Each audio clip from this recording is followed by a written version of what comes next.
안녕하세요. 오늘 저희 손에 들어온 여러 최신 AI 관련 소스들을 좀 분석해서요. 그 핵심 내용을 청취자님께 전달해드리는 시간입니다. 네, 안녕하세요.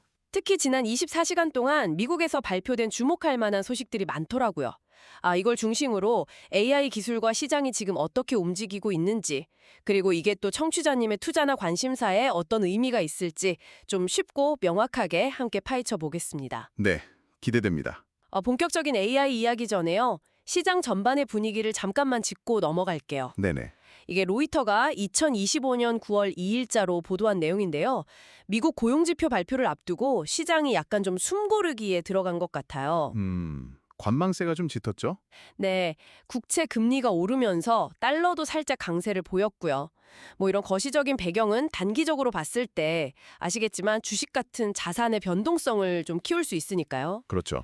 투자 판단하실 때 이런 부분도 참고하시면 좋겠습니다. 네, 맞습니다. 항상 염두에 두어야 할 부분이죠. 자, 그럼 이제 진짜 AI로 초점을 옮겨보죠. 오늘 저희가 분석한 자료들을 보니까 크게 세 가지 흐름이 보이더라고요. 네? 첫째는 AI 플랫폼 기업들이 개발 속도를 어떻게 끌어올리고 있는지 그 부분이 있고요. 두 번째는 AI의 두뇌 역할을 하는 기초 모델 개발사들 간의 경쟁. 이게 얼마나 치열해지고 있는지. 이건 정말 뜨겁죠? 그리고 마지막으로 AI가 헬스케어 같은 실제 산업 현장에서 어떻게 이제 막 활용되기 시작했는지 이런 이야기들입니다. 네, 아주 중요한 포인트들입니다. 이 흐름들 속에서 저희가 좀 중요한 맥락과 의미를 찾아보겠습니다. 오늘 AI 시장의 핵심 키워드를 딱 두 개로 요약한다면 확장, 그리고 적용 가속화 이렇게 말할 수 있을 것 같아요. 확장과 적용 가속화. 네, 공감합니다. 그러니까 AI의 기반 기술인 플랫폼과 모델은 더 크고 더 빠르게 만들려는 경쟁이 아주 치열하고요. 동시에 헬스케어 같은 특정 산업 분야에서는 이 기술을 빨리 도입하려는 움직임이 굉장히 강하게 나타나고 있다는 거죠. 네. 이거 비유를 한번 들어볼까요? 네. AI가 뭐 최첨단 자동차라고 한번 생각해 보면요. 네. 지금은 엔진, 그러니까 모델 성능을 거의 극한까지 끌어올리고 차체, 플랫폼은 계속 키우는 거예요. 네. 그러면서 동시에 이 차가 실제로 달릴 고속도로망, 그러니까 헬스케어 같은 적용 분야겠죠. 이걸 막 부지런히 건설하는 단계. 비유가 아주 적절한데요? 근데 더 흥미로운 건 이 두 가지, 그러니까 기술 자체의 고도화랑 실제 산업 적용이 따로 노는 게 아니라는 점이에요. 서로 맞물려 돌아간다? 그렇죠. 엔진 성능이 좋아지니까 더 많은 도로에서 달리고 싶어하고 또 새로운 도로가 깔리니까 더 좋은 엔진을 요구하는 이런 선순환 구조가 만들어지고 있다는 거죠. 이게 엄청난 시너지를 내고 있어요. 하긴 그렇겠네요. 그래서 투자 관점에서 보면 단순히 엔진, 모델이나 차체, 플랫폼 자체만 볼 게 아니라요. 이걸 더 빠르고 효율적으로 만들 수 있는 정비 도구나 연료 효율 개선 기술 같은 영역들 있잖아요. 네네. 예를 들면 개발 생산성을 높이는 도구나 비용 최적화 기술 같은 거요. 이런 데 주목할 필요가 있고요. 또 동시에 정부 정책이나 규제가 오히려 AI 도입의 고속도로 개통 신호탄이 되는 분야. 오늘 잠시 후에 다룰 헬스케어 같은 섹터. 여기도 아주 중요한 기회가 될 수 있습니다. 규제가 오히려 촉매제가 된다는 말씀이시군요. 네, 그럼 구체적인 소식들로 한번 들어가 보죠. 첫 번째는 AI 플랫폼 분야의 속도 경쟁 이야기입니다. 네. 이것도 로이터가 2025년 9월 2일자로 보도한 소식인데요. 오픈 AI가 스태시그라는 스타트업을 인수한다고 발표했습니다. 스태시고요.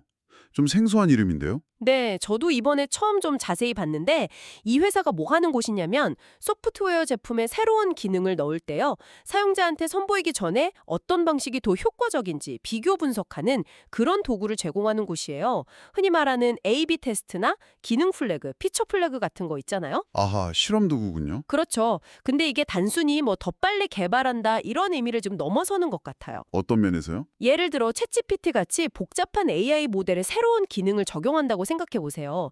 이게 예상치 못한 문제가 생길 수도 있고 사용자 반응도 제각각일 거 아니에요. 그렇죠. 워낙 변수가 많으니까요. 근데 이걸 스태시그 같은 도구를 쓰면 소규모 사용자 그룹에게 먼저 시험해보고 피드백을 빨리 받아서 반영할 수 있다는 거죠. 웹사이트 버튼 색깔 바꾸는 이런 수준의 테스트가 아니라 AI 모델의 미묘한 변화가 실제 사용자 경험에 어떤 영향을 미치는지 아주 정밀하게 측정하겠다. 이런 의도로 보입니다. 참고로 이 소식이 전해지고 나서 마이크로소프트 주가는 0.35% 약간 내렸네요. 소폭 하락 마감했습니다. 네, 속조도 물론 중요하죠. 근데 저는 여기서 통제된 실험, 그리고 위험 관리라는 측면을 좀 더 강조하고 싶어요. 아, 통제된 실험과 위험 관리. 네, AI 모델이라는 게 사실 예측 불가능성이 어느 정도 내재되어 있잖아요. 그렇죠. 그래서 새로운 기능을 전체 사용자한테 한 번에 확 배포하는 건 위험 부담이 꽤 큽니다. 근데 스탯시계 같은 도구를 활용하면 말씀하신 것처럼 특정 사용자 그룹에게만 선별적으로 기능을 노출시키고 그 영향을 면밀히 분석한 다음에 점진적으로 확대할 수 있거든요. 네, 단계적으로요. 그러니까 혁신의 속도를 높이면서 동시에 안정성도 확보하려는 어떻게 보면 양날의 검을 잘 다루기 위한 아주 전략적인 인수라고 해석할 수 있습니다. 단순히 빨라지는 것 이상으로 더 안전하게 빨라지겠다. 이런 의지가 엿보이는 거죠. 아, 그게 더 중요할 수도 있겠네요. 네, 결국 플랫폼의 신뢰도 문제랑 직결되는 거니까요. 알겠습니다. 다음 소식으로 넘어가 보죠. 이번엔 AI의 핵심 엔진, 그러니까 기초 모델 분야의 규모 경쟁 소식입니다. 네, 이거 정말 큰 뉴스였죠? 이것도 로이터가 2025년 9월 2일자 기사로 전했는데요. 그 챗GPT의 강력한 경쟁자로 꼽히는 클로드 모델 있잖아요. 이걸 개발한 엔스로픽이라는 회사가 13억 달러. 13억 달러? 네, 우리 돈으로 거의 18조 원에 달하는 엄청난 규모의 신규 투자를 유치했다는 소식입니다. 이걸로 기업 가치가 1,830억 달러, 그러니까 약 250조 원으로 2배 이상 뛰었다고 하네요. 이야, 정말 어마어마한 액수네요. 그렇죠. 이 정도 규모의 투자는 정말 놀라운데요. 이게 단순히 돈이 많아졌다, 이걸 넘어서서 이제 최상의 AI 모델 경쟁은 그냥 자본력 싸움이 됐구나. 이걸 명확히 보여주는 것 같아요. 네, 그야말로 쩐의 전쟁이죠. 네. 기업이나 정부에서 요구하는 AI 성능 수준이 계속 높아지니까 더 똑똑하고 더 안전한 모델을 개발하기 위한 경쟁이 정말 쩐의 전쟁 양상으로 흘러가는 거죠. 맞습니다. 엔스로픽은 이 자금으로 연구 개발은 당연하고 AI 모델 운영에 필요한 막대한 컴퓨팅 인프라 확보에도 나설 것으로 보입니다. 그렇죠. 그게 필수죠. 아까 그 자동차 비유를 다시 한번 써보자면 이제 F1 레이싱처럼 극한의 성능을 내려고 막대한 자금을 쏟아붓는 팀들 간에 경쟁이 시작됐다. 이렇게 볼 수 있겠네요. 네, 딱 맞는 비유 같습니다. 이 소식의 영향인지 엔스로픽에 투자한 아마존 주가는 1.59% 하락했고요. 또 경쟁 모델을 가진 구글의 모회사죠. 알파벳 주가도 0.76% 하락 마감했습니다. 네, 이건 단순히 한 기업의 성공 스토리라기보다는 AI 모델 시장의 어떤 구조적인 변화를 예고하는 중요한 사건이라고 봐야 합니다. 말씀하신 것처럼 규모의 전쟁이 본격화되면서 이제는 단순히 모델 성능뿐만 아니라 안전성, 비용 효율성, 그리고 특정 산업 요구에 맞춘 커스터마이징 능력까지 거의 모든 면에서 경쟁이 심화될 거예요. 전방위적인 경쟁이군요. 그렇죠. 여기서 또 파생되는 중요한 지점이 바로 인프라 수요입니다. 이런 거대 모델을 훈련시키고 또 운영하려면 정말 막대한 양의 전력이 필요하고요. 데이터 센터 공간도 있어야 하고, 그리고 무엇보다 중요한 게 고성능 AI 칩과 메모리죠. 네, 반도체. 특히 대규모 데이터를 아주 빠르게 처리하기 위한 고대역폭 메모리, HBM이라고 하죠. 이 HBM의 중요성은 더욱 커질 수밖에 없습니다. 아, HBM이요? 네, 이게 데이터를 한 번에 더 많이, 더 빨리 처리하게 해주니까 AI 모델의 학습 속도나 추론 성능을 높이는데 아주 핵심적인 부품이거든요. 결국 엔스로픽 같은 모델 개발사들의 이런 대규모 투자는 관련 반도체 회사들이나 인프라 기업들에게는 직접적인 수혜로 이어질 가능성이 매우 높다고 봐야겠죠. 그렇군요. 인프라 쪽 수요를 견인하겠네요. 자, 그럼 마지막 세 번째 소식으로 가보겠습니다. AI가 실제 산업, 특히 헬스케어 분야에 어떻게 스며들고 있는지를 보여주는 사례인데요. 네, 이것도 아주 흥미로운 소식이죠. 이것도 로이터가 2025년 9월 2일자로 보도한 내용입니다. 미국 FDA 아시죠? 식품의약국. 여기서 신약 개발 과정에서 동물 실험을 좀 줄이려는 정책을 추진하고 있대요. 아, 동물 실험 대체 움직임이군요. 네. 그러면서 제약이나 바이오 기업들이 AI를 활용한 신약 개발에 더 적극적으로 나서고 있다는 소식입니다.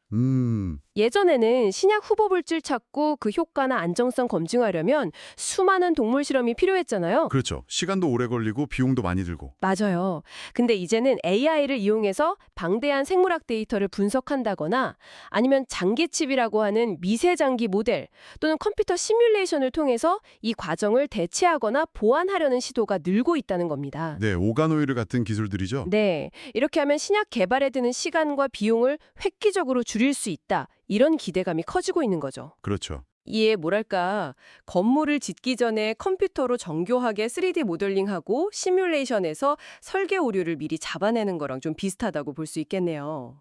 아, 네, 이해가 확 되네요. 미리 실패 가능성을 줄이는 거죠. 그렇죠. 물론 기사에서도 지적하듯이 AI가 단기간에 동물 실험을 완전히 대체하기는 어렵다는 좀 신중론도 같이 나오곤 있습니다. 하지만 방향성 자체는 좀 분명해 보이는 것 같아요. 네, 추세는 확실히 그쪽으로 가고 있죠. 관련해서 주가를 좀 보면요.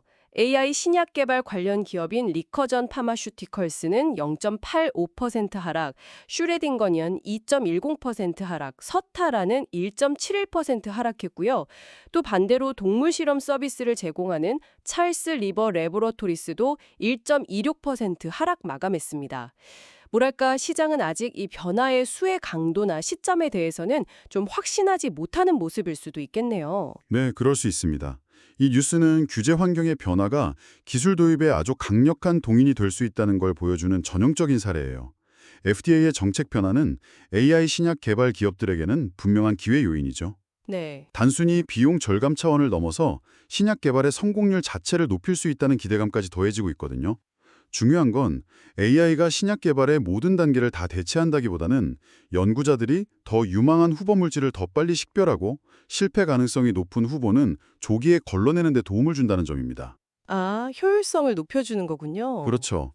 그렇기 때문에 앞으로 대형 제약사들이 자체적으로 AI 역량을 강화하거나 아니면 혁신적인 AI 기술을 가진 스타트업들과 파트너십을 맺거나 M&A에 나설 가능성이 매우 높습니다. 아, 협력이 활발해지겠네요. 네. 그래서 이 분야는 기술 발전과 함께 규제 변화, 그리고 실제 상업화 성공 사례가 나오는지를 정말 꾸준히 지켜봐야 할 영역입니다. 알겠습니다. 자, 지금까지 살펴본 AI 분야의 주요 흐름들 정리하면 플랫폼의 속도 경쟁, 모델의 규모 경쟁, 그리고 헬스케어 적용 가속화 이 세 가지를 바탕으로요. 이제 투자 관점에서 주목할 만한 아이디어들을 좀 더 구체적으로 정리해 보겠습니다. 네, 좋습니다. 첫 번째로 마이크로소프트 MSFT를 생각해 볼 수 있을 것 같아요. 자회사 격인 오픈 AI의 개발 및 실험 속도가 빨라진다는 건 결국 마이크로소프트의 애저 클라우드나 코파일럿 같은 AI 서비스에 최신 기능이 더 빨리 통합될 수 있다는 거잖아요. 그렇죠. 시너지가 기대되죠. 네, 이게 기업 고객 유치나 매출 증대로 이어질 수 있다 이런 기대를 갖게 하는 거죠. 오픈 AI의 혁신이 빨라질수록 이걸 가장 먼저 활용할 수 있는 마이크로소프트 생태계의 매력이 커지는 셈이니까요. 네, 일리가 있습니다. 두 번째는 아마존입니다. 아마존은 앞서 나온 엔스로픽의 주요 투자자이자 전략적 파트너잖아요. 네, 아주 중요한 관계죠. 엔스로픽 같은 고성능 모델들이 아마존 클라우드 AWS 위에서 더 많이 사용될수록 당연히 AWS 매출은 늘어날 거고요. 그뿐만 아니라 아마존이 자체적으로 제공하는 AI 모델 플랫폼인 베드록의 경쟁력도 강화될 수 있습니다. 아, 베드록이요. 네, 베드록이 다양한 회사의 여러 AI 모델을 선택해서 쓸 수 있게 해주는 서비스인데 엔스트로픽 같은 아주 강력한 선택지가 추가되면 플랫폼 자체의 가치가 올라가는 효과가 있는 거죠. 그렇군요. 선택의 폭이 넓어지는 거네요. 맞습니다. 세 번째로는 리커전 파마슈티컬스, RxRx 같은 AI 신약 개발 기업입니다. FDA의 동물 실험 축소 기조는 분명 이들에게 긍정적인 환경을 조성하고 있다고 봐야겠죠? 네, 환경 자체는 우호적이죠. AI를 활용해서 신약 후보 물질 발굴 시간을 단축하고 임상 성공 확률을 높일 수 있다면 제약 산업의 고질적인 문제인 R&D 생산성 저하를 해결하는 데 기여할 수도 있을 거고요. 다만 이런 기업들의 가치는 실제 기술력을 입증하고 또 대형 제약사와의 파트너십을 얼마나 잘 성사시키느냐에 달려 있다고 볼 수 있겠습니다. 네, 방금 언급된 기업들은 오늘 저희가 다룬 세 가지 핵심 트렌드와 직접적으로 연결되는 아주 흥미로운 사례들입니다.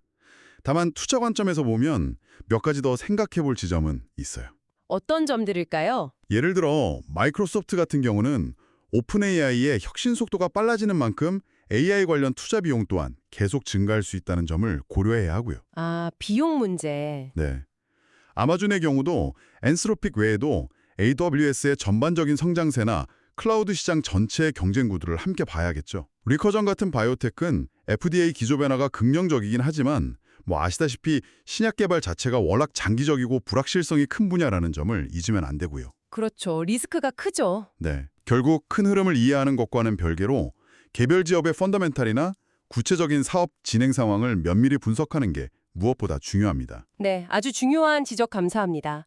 그럼 이런 글로벌 AI 트렌드가 국내 시장에는 어떤 영향을 줄 수 있을지 관련 국내 기업들을 중심으로 한번 살펴보겠습니다.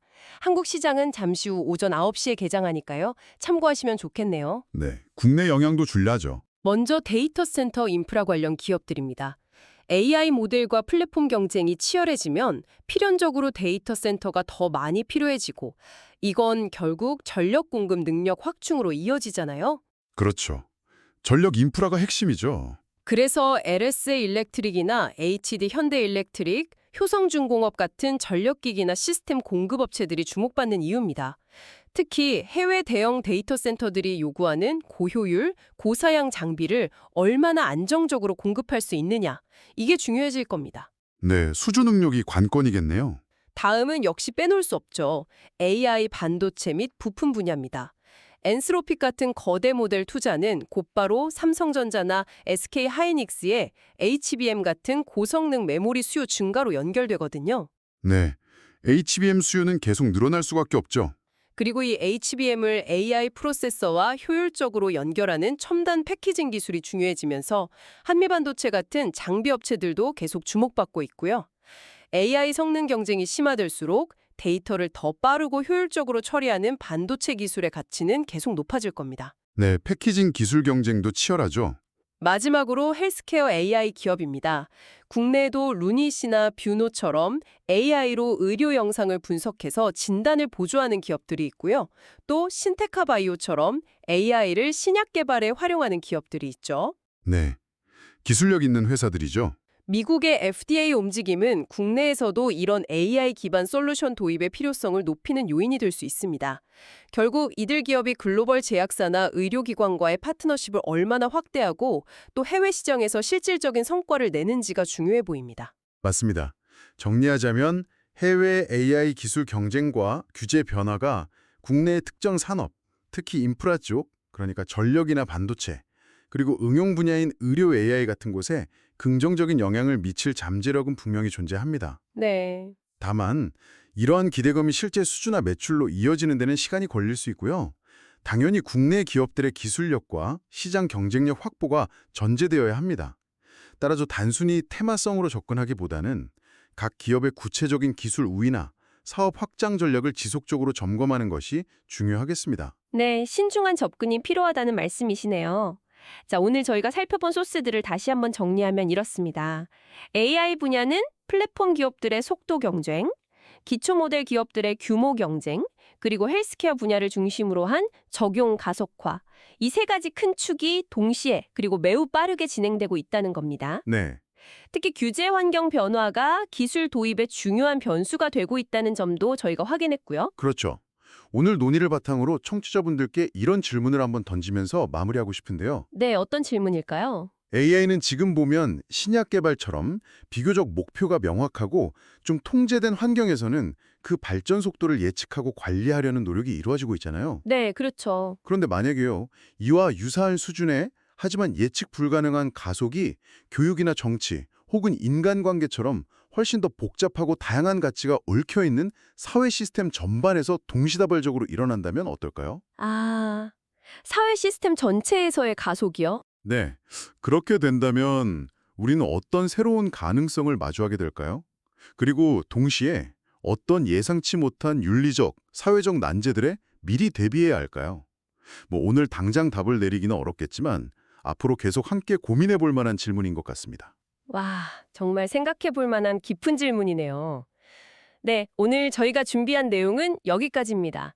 저희가 분석하고 나눈 이야기들이 청취자님의 AI에 대한 이해를 넓히고 또 현명한 판단을 내리시는 데 조금이나마 보탬이 되었기를 바랍니다. 네, 유익한 시간이셨기를 바랍니다. 다음에도 깊이 있는 분석과 통찰을 가지고 다시 돌아오겠습니다. 감사합니다. 감사합니다.